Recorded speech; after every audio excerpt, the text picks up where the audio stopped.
Hey everyone, how's it going? It's Nick Baldwin. We're back for another episode of Command Your Social. I'm excited to be here. We have a great guest, and I have my great co-hosts, Jesse and Leslie. As always, how is it going today? Hi. Hi, So we're good. so happy. So happy to be here. Awesome. It's so good. And Nick, can I add, you Yeah. sound incredible. Like Jesse- just your voice quality. You know, I don't Jesse, know. I don't I know. was going to say your new microphone sounds almost as good as mine. Thank you. We have the same, we're microphone twinsies. Leslie, you're next. I know I am next. I need to get that one for Just sure. go get it. Just bite the I will. bullet. Just All right, bite it. so I will. today we have an awesome guest. He is the profit share king. He has with Keller Williams. He has a lifetime profit share of $800, almost $900. No, $900,000, which shows you that anyone can do it. His name's Aaron Kaufman. What's up, Aaron? Hey, what's going on, Aaron. guys? Shout out to my fellow KW stakeholders that are listening today. Boom. I think my lifetime's around 300K. I'm almost there, Aaron. Yeah. Almost there. So thank you so much for being here. KW has a really great, I don't know if it's a feature. Is it a feature? Is it a model? It's a model, Yeah, right? Absolutely. KW has a great model called profit sharing. And I think before we get started, tell us how it works. Because there's a lot of misconceptions around. Ooh, this Yeah, is Well, good. look, I'll tell you, Nick, Yeah. and all of you, when I talk about profit share, the last thing I talk about is the money. I think the big thing about profit share is that it's the catalyst for our entire interdependent value proposition and our unique culture at KW. And I think, when you're at a company where, agents are vested in a true common goal, the profitability of your company and the success of your fellow stakeholders, an amazing thing happens. People buy into culture in an industry that's always been kind of dog eat dog. And so, we give back half our profits, essentially, to the agents that help grow this company. And if you're thinking, like a business owner, what better way to grow a real estate company than to not only reward your agents, who, by the way, are driving your business, for growing your company. Now they're vested in the success of your company financially. And so my guess is they'll probably buy into your culture more, and they're less likely to leave. And so, I was inspired by my experiences as an agent in Atlanta, Georgia, which coincidentally is the #1 market at KW. I came out of a top 10 market center. So, I had a high level experience at Keller Williams as an agent. That had to happen first before I even cared about wanting to even attract people to this company. So, basically what I do is I'm just kind of spreading the experience that I had in the #1 region and a top 10 market center. I'm trying to spread that around KW, because if more market centers would run themselves the way that my market center does, I'd be retired by now. So I have to yeah. ask, pretend that I'm a naysayer, which I'm not. I'm KW Yeah. family as Yeah. well. Sure. But pretend that I am for a second. Aaron, you've been in it now for 15 plus years. Yeah. What's the opportunity for somebody just getting into taking advantage of Yeah, profit share? well, I actually think right now is the best time in the history of Keller Williams to get purposeful about it. I mean, I don't know what you guys think. I kind of feel like we're on the brink of the biggest growth spurt in the history of Keller Williams. And as Gary Keller says best, the greatest shift of wealth and opportunity are in down cycles or times of crisis. And pretty sure the last couple of years qualified for a time of crisis. And I'm pretty sure we're into the next shift. Yeah, is that fair to say? Yep, it's fair to Sure, say sure. that. And Yeah. when you're a Keller Williams stakeholder, you believe this is our moment, right? I mean, don't agents need what we have to offer more than they've ever needed? And the good news for us is we were born in a shift. We took over this industry in the last shift, and I kind of have a feeling we're about to redefine this entire industry in this next shift. And it doesn't hurt that we're privately held, and a lot of our competition is publicly traded, and their stock prices are way down, and ours, we've got little debt, and I think we're just ramping up to take the next big jump in KW. So I think right now is the best time to do it. And the truth is this, Jesse, whether somebody believes me or not, it doesn't matter. We're going to grow with or without you. The only question is, do you want your unfair share, right? I love that. Love it. I planned on asking a different question. I know we have to keep it also social focused. So, Yeah, of course. so Aaron, I mean, listen, tell we me- don't have to, Oh, I talk mean, I social. could I've talk learned a about- lot. but we're Purely going passive to, income all day. we're going to go that route eventually. Yeah. Yeah. I do want to know though, like I'm in the profit share mastermind Yep. Facebook group. I know we all are. So, like what caused you to take this passive income opportunity that you didn't have to share with the world and create this online community? Kind of, how'd you do it? Why'd you do it? Yeah, it's called desperation. It's a very powerful motivating tool. You know, when you go all in on profit share and you go big in 05, 06, 07, 08, 09 with predominantly brand new agents off the internet, you know, timing could have been a little bit better on that one. So, you know, I had a ton of success. The market shifted. I started losing a bunch of agents. Profit share dropped. My wife was like, hey, this crossing your fingers on the 21st of the month strategy is not working. So you figure out another way to make money. And so I built my class, the KW Effect, which I've been teaching for 11 years. And, you know, the mastermind group kind of became this platform for me to indirectly promote my class. And I got to give Jessica Starr, agent in Connecticut, shout out for starting that group and letting me hijack Jessica started it? He started it. And I was like, listen, I want to keep this conversation on my person. I didn't know anything about Facebook groups or anything. I was just like, look, I'm just going to keep this on my own thing. I don't want to share this, you know, with somebody else. And so she got me to take over. And I just realized, you know, the big thing for me was I realized that every time you do a post in a group, everybody gets a notification. Right. And so when you got 43,000 people in your group, right, I mean, it's a lot more of a powerful way to come from contribution, to kind of own that space, and then indirectly become the expert and promote my class. And yeah, so it's been amazing. It's been absolutely, I make well over 6 figures a year just from managing that group. And, you know, I get a lot of fulfillment out of inspiring our fellow agents to think and act like a stakeholder. So it's a real win. And, you know, I've learned a lot. I've failed forward quite a bit. I mean, people that have been following me for years know that, you know, I don't always say the right things. And I've had to learn to find, you know, my flow and realize that I'm a leader in Keller Williams, whether I like it or not. And sometimes the tone of the message is just as important as the message. And even though I'm right, how I say it might not be the right way. And you got to remember also that, you know, I built my reputation with KW agents, right? Like I was this disruptor. Nick is kind of the same way. We're these kind of disruptors. We were working on the outside in, and that was great, you know. But unfortunately, agents don't pay my bills. Leadership does. And so when I realized that they pay my bills, and maybe they're not crazy about the idea of me disrupting with, you know, the way that I would, you know, once I realized that, I realized, okay, maybe I should play the game better and realize that it's better to be rich than to be right. And, you know, who is my customer base?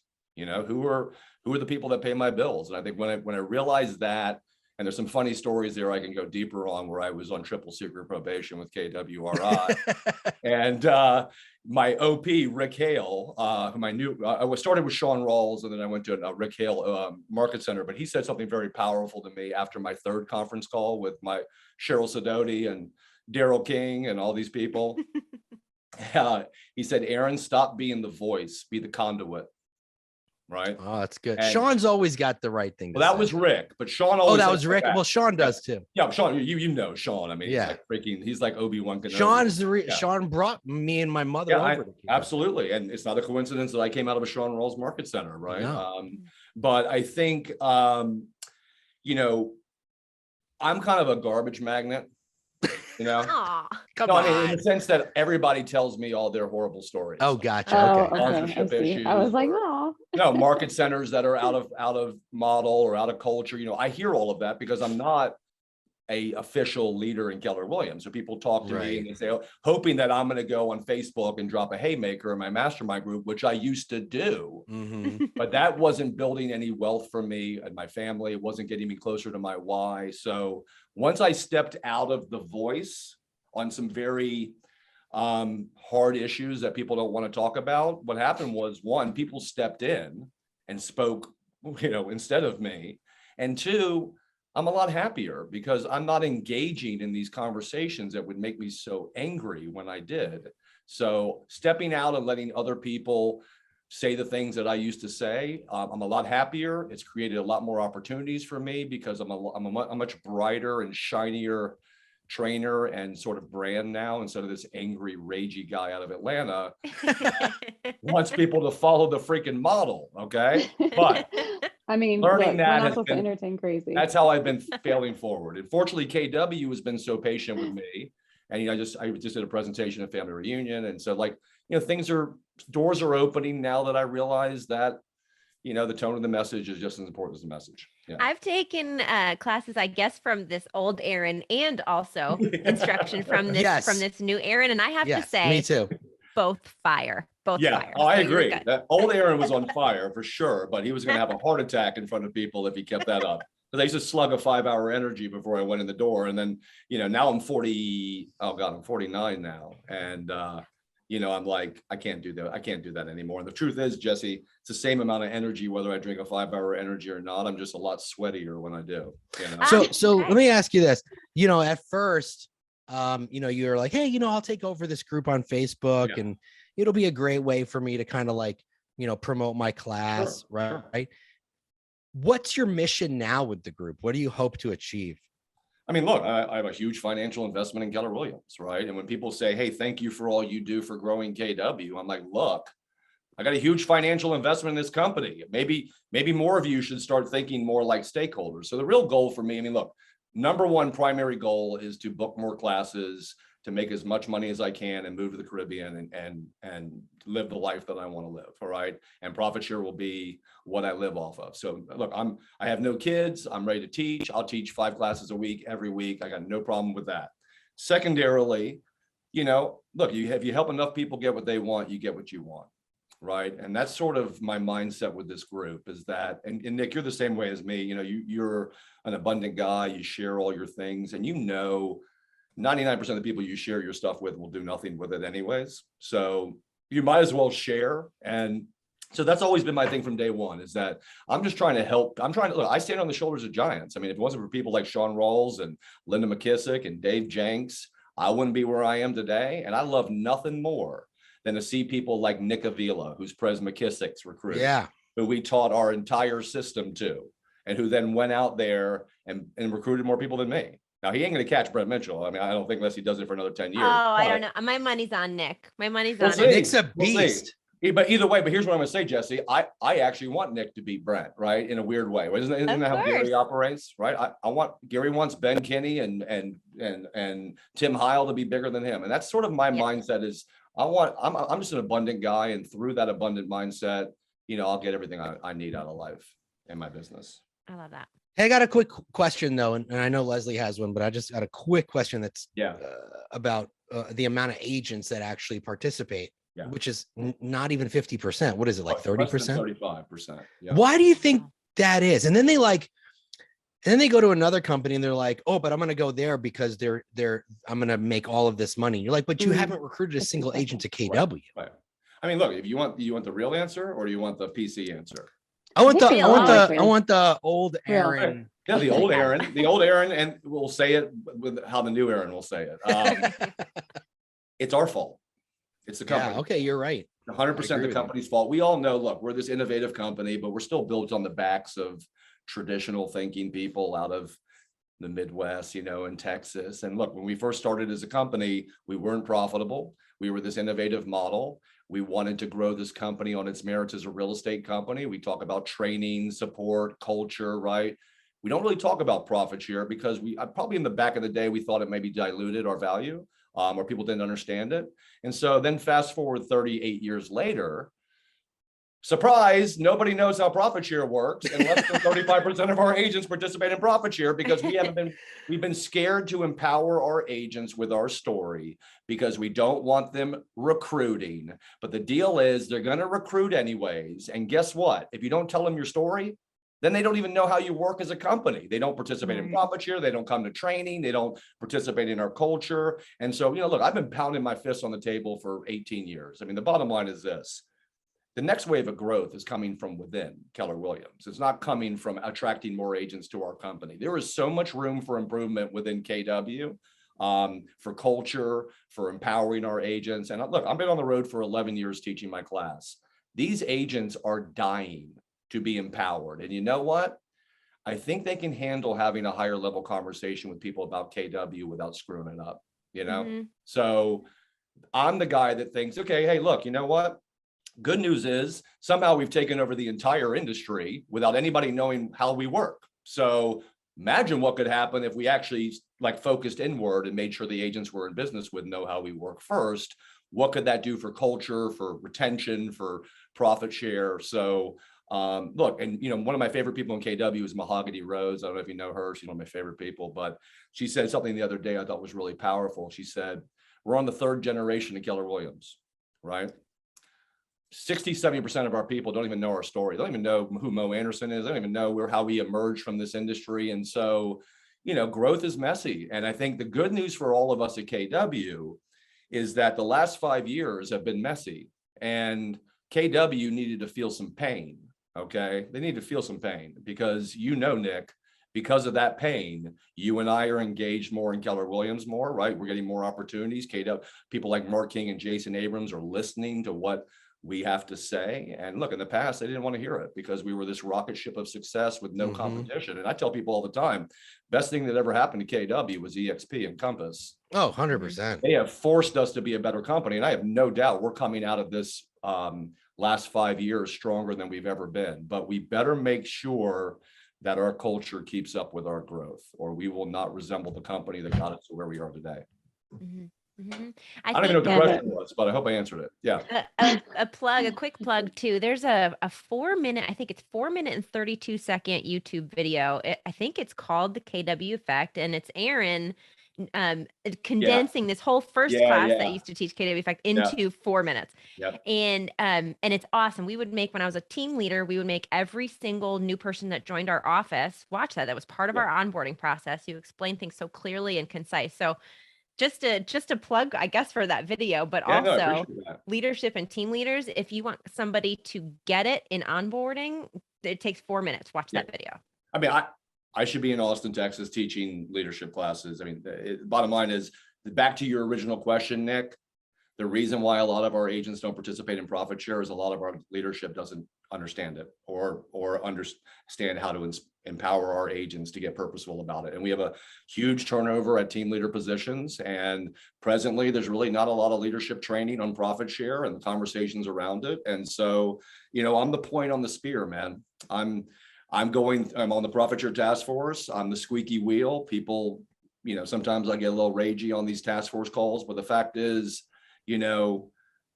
who else is going to do it? If I'm not going to do it, who else is going to do it? So I mean, you have to be this. I'm always the outspoken one because everyone else is afraid to be outspoken, and I just don't give a crap. Like, if someone doesn't like me because I have to say something that everyone doesn't want to hear, but they know is right, I'm just going to say it. Like the same with our the MREA model. Yeah. Like 90% of our agents aren't using MREA model. Yeah.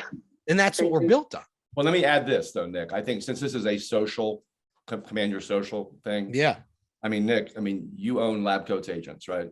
I do. Yes. It's worth a lot of money, right? So guess what? Yeah. Guess what? When you have money and you have leverage, then you can be Mr. I'll say whatever I want to say.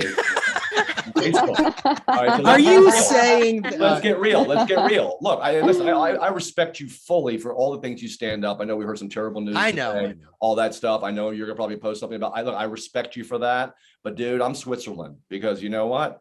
I don't have enough money yet to say what I really want to say. And to be honest with you, I see people in this company that, Nick, are on the other side of all these things that we're passionate about, right? Yeah. Women's rights, LGBTQ, environmental issues, gun control. We're all on that side. There are people on the other side that think they're just as valid. Oh, yeah. Talking about, for sure. Right, so what I'm saying is, we're in a country right now and in a company where my guess is half the people do not like what you're saying, whether it's right. Oh, I'm completely aware of that. So, but you don't care because you are Gary Keller's pen pal. Oh, stop. I'm being serious. No, but I don't mean that. I don't mean that in a negative way. I know. You're in the inner circle. You got Lab Coat keeping it real. You've been given the go sign to be Nick Baldwin. I'm telling you. Yeah.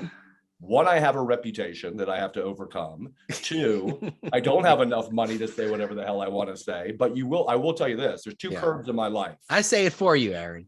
Profit share earning curve and how much I give a crap about what people think I say on Facebook. And so as that curve goes up, I will be more vocal about the things I'm passionate about. Yeah. But until then, I don't want to eliminate any customers from my business. I completely get it.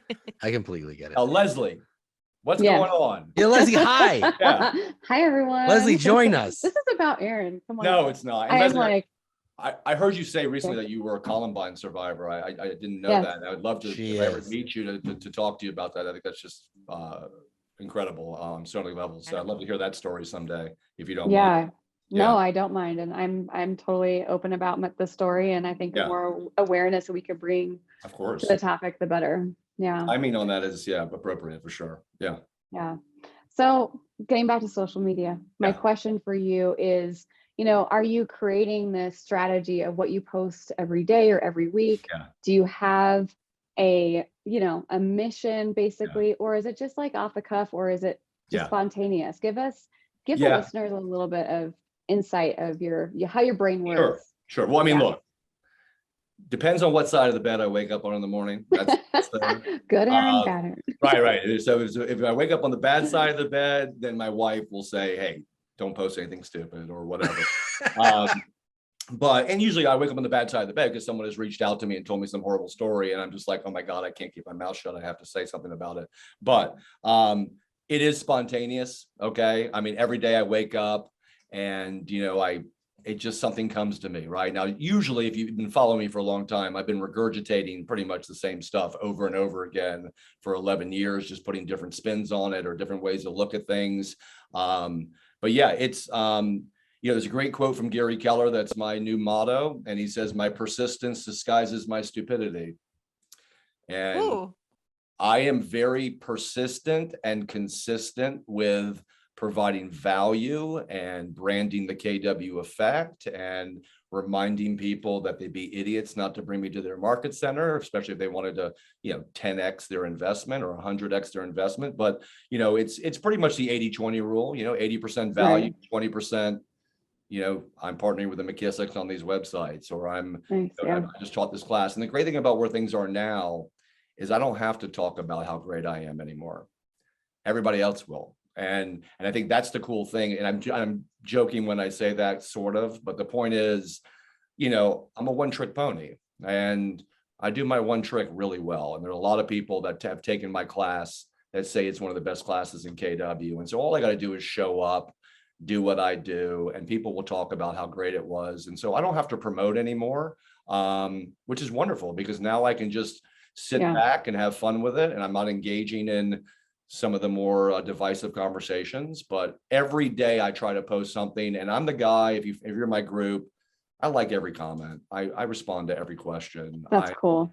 You have to. You can't post and go. No, yeah. And I manage the entire group myself. I mean, I love Jessica, but she's selling real estate. I'm managing the group, but there's not one request to join that goes unchecked. There's not one message, question, whatever. So being present and consistent, people know they can ask a question in that group of me and I'll respond immediately. And I think over 11 years, I've built up a lot of credibility. And if I want to make some money off of this group that I've been building, people are not turned off by it. I think that you deserve. I think that, you deserve it. Yeah. Lord knows I've been through the ringer with lab coats and people are like, sure. you guys are just, I'm like, you guys are making money from this. Yeah, we are. Yeah. And what are you doing? And what are you doing with your real estate? business? Right. Exactly. What are you doing? And I want to be very clear here. 100% of what I do on Facebook, 100%, even my personal, is 100% intentional. 100% intentional. I love it. Everything I do, this is business. My Facebook friends are my database. Okay. Mhm. Everything I do is intentional, even jumping into pools in the Caribbean. Okay? Because that's my brand, Life by Design. Yeah. I'm saying if it wasn't for business, I wouldn't be on Facebook. Well, you bring up a good point. So you post in the profit share group every month, you post what your profit share is. Yep, absolutely. And then you also post when you're jumping into pools in the Caribbean. And I think there are going to be agents who hate you for that. Perfect. And that means you're doing something right. If they hate you for that, then do they really hate me though? Do they really? Because listen, Well, your haters. what I mean is like they can either be jealous or they can be inspired. Yeah. Well, of course, right. Absolutely. And look, here's a thing, that's sort of a sidebar thing here. I ain't Linda McKissick. Okay. Yeah. So Nobody is. when you're trying to build your brand in a category where there are people that are icons who make 10 times more money than you, okay? You know, I've had to build my brand and reputation on value and on a dream. And, you know, a lot of people that have been following me for a long time have seen that, okay, yeah, my check last month was 9,000. Great. Linda's was probably 90,000. Okay. But people that have been following me know that it's been growing and Yeah, growing, it's definitely. I growing. remember you were posting, 4,000, 5,000. Always, It's always getting up worth there. noting whenever anybody brings up Linda, and I'll never get there. Yeah. Linda only has 31 people in her first Exactly. level. Yeah. Exactly. But what I'm saying is when I post my numbers, I actually feel inadequate, is what I feel. I feel like, am I really valid as a profit share icon if there are people in this company making 10 times more money than me? And look, I went through that from a self-esteem standpoint, trying to build my brand and realizing, am I valid? Am I valid? The shift happened, my profit share dropped off the cliff. So for me, when I post my profit share numbers, I'm kind of like, they're not big enough. Kind of not big enough. But I also know by posting it and being vulnerable, I'm saying it is what it is. And I'm still as inspired as I've ever been. And I believe in where I'm going more than I've ever believed. So I can relate to that. That's a part of the story, right? The story is the journey, right? Right. Linda, right. and God bless her, she's amazing. And if you told her she's at the destination, she'd probably drop kick you. Okay. Yeah.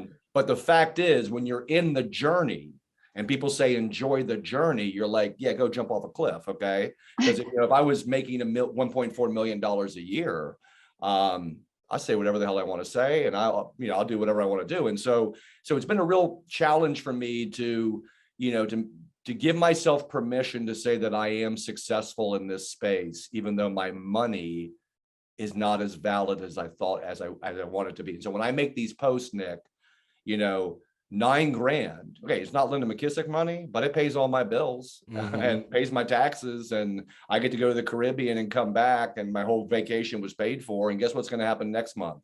Yeah, I'm going to make another $9,000. So for me, I think sometimes one of the things Keller Williams made a mistake with was that we roll out these monster icons, right? And they are not relatable. Right? They wake up every morning, they write in their journal, they do transcendental meditation, they run for 5 miles, they have a 7th level team, they own 50 investment properties. And I want people to know, look, I'm a screw up who basically found this one thing to turn his whole life around, and I'm all in. And whether it works or not, I don't know, but you're all on this journey with me. And that's kind of the idea of sharing those numbers, Yes. And I just want to add real quick to Aaron, what I love about your story is, number one, you're keeping it real. Yeah. Number two, it's like you turned pain and you turned discomfort into purpose. Yeah. It's kind of like you had pain and you turned it into purpose. And here we are, interviewing your life story and your quote unquote journey. Right. Yeah. But here's the thing. It's like, for those listeners out there right now who are listening, I think the most important thing to take away that I think is huge is do something with if you don't do something with your discomfort, you're always going to be in the same place. You're never going to grow, right? You're never going to grow even your money tree, right? And also what came up for me in our conversation today, Aaron, is that, in that discomfort, you also heard somebody that was really important to you, your wife, saying, hello, this isn't working. Exactly. And that could also turn into a why. And so get purposeful with your discomfort, understand your why, and be Giselle-like motivated, right? And it's like either you do it or you don't. Totally agree, Leslie. And we always say when your why is big enough, right, the how presents itself. I mean, look, every time I do a post now, I'm like, does this get me closer to my why? I don't care if it's a personal post, okay? The bottom line is I see people that are leaders in Keller Williams posting things on Facebook that like literally scare me and shock me that they would put that out there, even though they might believe in it. It just like blows my mind that people would rather get on their soapbox and talk about something like that than building wealth for them and their families. And, you know, and I'm not talking about what Nick's doing. I mean, Nick is a fighter for truth. I was like, No, wait, no, no. I feel, I I feel personally No, but attacked I've right heard you now. say this before. No, I'm It's not kidding. like- I'm kidding. No, it's like when you got, you know, you used to work for the other region, they didn't want you being so vocal. And Oh like, yeah, yeah, yeah. but like the thing is, it's not like you're being vocal about equal rights. You're being vocal about things that are, you know, human and equity and things like that. So I'm talking about the other stuff. And so Yeah, for no, me, I'm just teasing. I just don't understand why people think, first of all, you're not going to change anybody's opinion. No. Second of all, what's more important to you?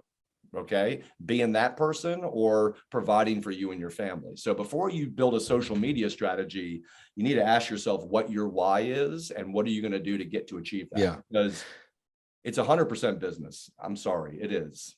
If you really want to take advantage of it. You said something earlier that I could relate to, where where you said, you're not a Linda McKissick, but you are positioning yourself to be this profit share guru, but like she's making, quadruple, if not more. I felt that way too when I started doing lab coats, right? Like I've never sold $100 million in real estate. Because I've never had the desire to do that, right? Like I've never had the desire to run like a ginormous, mega immense team, because I know that with my anxiety, I would never be able to handle that, right? So to me, it just sounds like your anxiety, but I just think that that's the reason.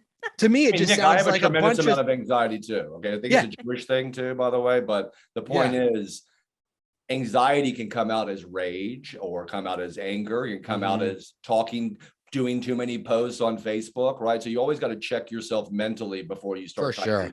So I've always, I've had people go, well, you're telling people, listen, I've sold real estate. Like I for 15 years, like I know how to do it. Right. And I know, and I've made, 400,000 in commissions, like in a year. Like I've done well, but I never had the desire to have a $100 million team. And I've had people go, well, then who are you to teach? Well, I know how to do it.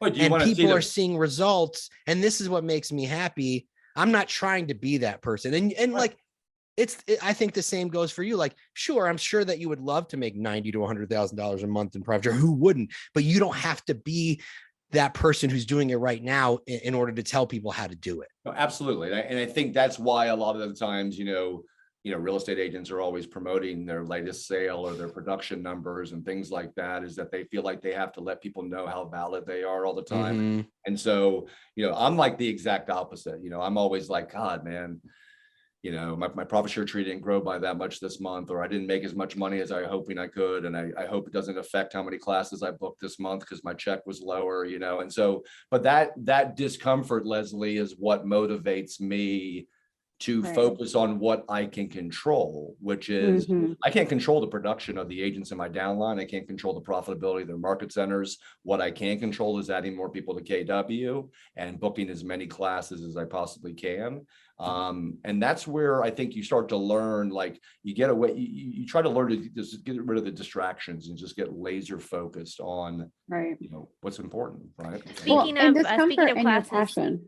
Sorry, Jesse. No, sorry. I wanted to make sure I plussed and added to that validity. If you are in leadership at KW and you have not had Aaron out to your market center, you're silly. You're a silly goose. Totally agree. Silly goose. And how do we do that? What's the best way to do that if we want to book you? Because it's an electric class. Yes, you can find me on Facebook, get me in the Profit Share Mastermind group, send me a text, call me, whatever. I mean, I love these people that are so busy that they don't like respond to their messages, Nick, if you know what I'm talking about. I always respond. No, Nick, I'm talking about the person that you, my point is, the person you connected me to never responded back to you. Oh, yeah. But the point is, like, I get every message, every text. I'm the guy that responds to everything. So just find me, send me a message. I got it. All right. Yeah. So Aaron, I want to end with this. So people are listening to this and they're like, I want to get involved in profit share. I don't have any, I want to do this. Is there like a first step? Like what, what is it? First step is walk the walk before you talk the talk. Oh, can I read this post from you then? Speaking of which, please do. I love yesterday at 9:13 a.m. you posted this. Got to get them early. Group. Right up in the morning, bright and shiny. If you do not actively participate in our unique interdependent culture, how in the world are you going to be able to authentically communicate the number one reason to be in business with us to a recruit? Of course, the answer is you will not, and you will have profit share breath, and they will smell you coming. So do us a favor, walk the walk before you try and talk the talk. Yeah. Hashtag Like be it. authentic. Hashtag blessed. Just kidding. You didn't say that. No, I didn't say blessed. I did No. say be authentic, but Yeah. but you know, guys, I teach a 3-hour class. I start my class off literally with a question. And the question is, how important is it for you to believe in what you're selling? Yeah. Right? Is it important to you? Look, it's critical for me. I've tried to fake it. I've worked at different corporate sales jobs, with opportunities to make tons of money. And I could not see myself selling that product or service. So I leave that job, go to another job. So look, the bottom line is this. The more you seek out opportunities in Keller Williams, the more you participate in our training, follow our models, right? Buy into our culture, attend our training events. Guess what happens? The more this company impacts your business and your life. And then guess what? You're actually then compelled to want to share it with people in an authentic way because you see how much this company has changed your business and your life. So if you're a new agent, an old agent at KW, all I got to say is this: participate more. Participate in Red Day, come to training, get into some of these Facebook groups, like your group, my group, and the bottom line is, when you believe in what you're selling, like when you're a great agent and buyers and sellers would be lucky to work with you, it gives you the confidence to talk to people, right? Because you'd be lucky to work with me, right? Well, you'd be lucky to be at Keller Williams, but you're not going to think that way unless you're participating in it at a high level. And so I think there's a direct connection between culture and profit share. The 2 years I was the top sponsoring agent in KW, I won the culture award for my market center both years. So to me, culture is everything. And if you don't participate in it, I don't think you're going to have a lot of success attracting people to KW. What does Mo say? She says culture is profit sharing. Oh, no. Mo says it even better than that. Oh, She well, says, I know. I'm No, she says if paraphrasing. you're I not can't say it the way Mo Nick, says she says, it. if you're not profitable, you're out of culture. Okay, same thing. Well, no, I'm just saying being profitable as a market center Yeah. is a part of our value proposition. Right. Culture. And I always tell people, if your market center is not profitable, I assure you, it ain't the model that's the problem. Nope. Yep. Look in the mirror. Exactly. Mic drop. That was a little bit of the old Aaron coming out there at the end. I know. I saw it too. He even got a little. Oh, I saw the crazy eyes come out. Yeah, got a little head. Yeah. But I just look, guys, the bottom line is there's so much room for improvement within KW. And I think we get so caught up in recruit and gross. By the way, right now it's gross 6 to net 1. Hello.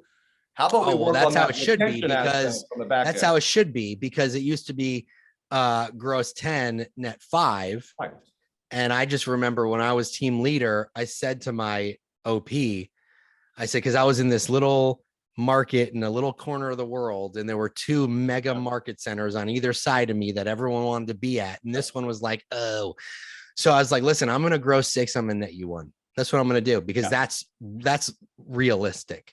Right now, I would say it's real. Now, look, agents, the attrition rate of agents in general is low. Mm-hmm. I'm just saying how many, you said it early on this call, Nick, how many people have left KW who never even participated in profit share, went to a revenue sharing company because they want to build their revenue share, but they never participated in profit share here. Right. Well, maybe if we had educated them and empowered them when they were here, maybe they would have participated in profit share, then maybe they wouldn't have left in the first place. All right. So that's kind of where I see room for improvement, is that rather than grow 6 to net 1, how about we grow 6 to net 3? Okay. Maybe we can just keep 2 out of 6, just maybe because we gave them the chance to actually understand who we are as a company. And, Jesse, you were a team leader. Leslie, were you a team leader as well, or? I was RTT. Okay. No, but Leslie was regional tech trainer, and she was number 1 in the country for recruiting. Oh, wow. Amazing. The point is this. We should talk later. Team leaders don't talk about profit share in the recruiting presentation. And I heard a great line. You're going to love this. Retention starts in the recruiting presentation, right? Yet we don't even talk about profit share in the recruiting presentation, which, by the way, is the number 1 retention tool at KW. And also, team leaders don't try to recruit their own agents every day. I agree. So But good news for all of us is We're the number one company on the planet, and there's so much room for improvement. That's why I'm so freaking excited right now. And that's why right now is the best time to get purposeful about profit share. Oh yeah. Well, listen, this has been a giant mic drop. Yeah. Jinx, you owe me a Coke. This has been a giant mic drop, and this is awesome. Thank you, Aaron. I hope that you inspired a bunch of people out there. Every time I talk to you, I just get revved up. Yep. Definitely get the KW effect at your market center and start building your 401kW. Yes, sir. Ooh. And you can join the Profit Share Mastermind group on Facebook. You can reach out to Aaron. He's very, very communicative. Yes. Son of a Jewish mother who's a psychologist. So trust me, communication is a expertise I had no choice in developing. Always responds. And if you liked this podcast, hit the subscribe button, drop us a like, leave us a comment, smash that subscribe button. That's what the YouTubers say. Smash that subscribe button, share it with your friends. Anyway, it's been a pleasure. Thank you, Aaron. Thank you, Jesse. Thank you, Leslie. Thank you, Aaron. Thanks, Nick. Guys. Thanks, We'll Jesse. see you next time. Bye, y'all. All right, take care, guys.